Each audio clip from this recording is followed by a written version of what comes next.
When I received her message, I read it again and again, hoping that maybe I misunderstood it. But the words were clear, cruel, and deliberate. Asterisk, I'm staying at Craig's tonight. Don't wait for me. Asterisk, my hands trembled as I stared at the screen. My wife, the woman I had trusted with everything, had written those words without hesitation, as if my feelings didn't matter. I felt my chest tighten, but I swallowed the pain and steadied my breathing. For years, I had given her all I could, my loyalty, my time, my patience. Even in our arguments, I never once doubted her faithfulness. Now, in one blunt sentence, she destroyed the foundation of everything we had built. I didn't call her, I didn't beg for an explanation. Instead, I sat in silence, letting the weight of betrayal sink in. I thought back to the small signs I had ignored. The late nights she claimed were work dinners, the sudden interest in dressing up for no reason, the way her phone never left her hand. I had brushed it all aside, telling myself she was just stressed or needed space. Now it all made sense. She hadn't needed space, she had already found someone else to fill it. The rage came slowly, mixed with sorrow, but I knew anger alone wouldn't solve anything. I needed to act with clarity. If she wanted Craig, then she could have him, but she would not continue to have me. I refused to play the role of a blind, forgiving husband who lived under her shadow of lies. That night, I packed a small bag and drove to my brother's house. I didn't tell him the details, only that I needed to stay the night.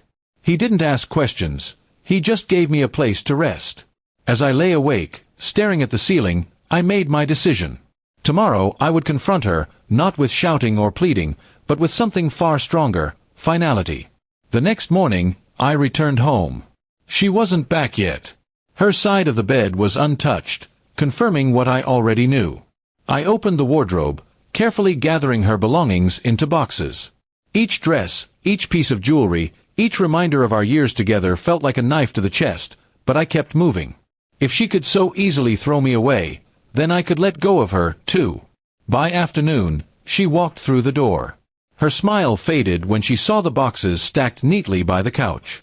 "What's this?" she asked, her voice uneasy. I looked her straight in the eye and said calmly, "It's your life with me, packed and ready to leave." Her face twisted, first in shock, then in defensiveness.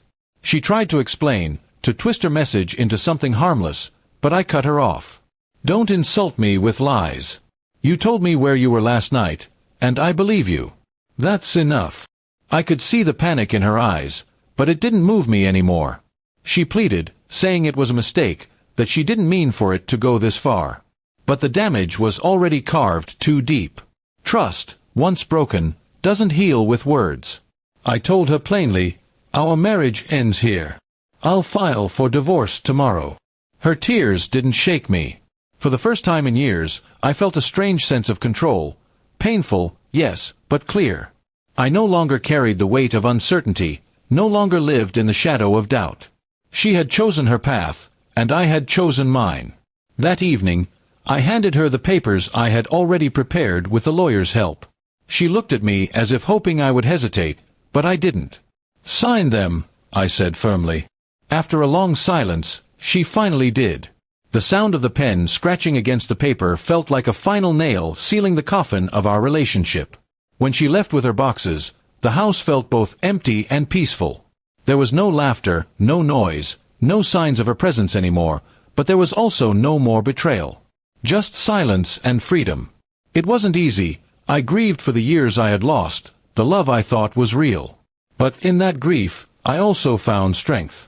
Sometimes the harshest decisions are the ones that save us. She had ended our marriage with a text, but I ended it with dignity. In the end, the divorce was not just an ending, it was my beginning. And as I closed that door forever, I promised myself I would never again accept half-hearted love or silent betrayals. Some wounds heal only when you let go completely.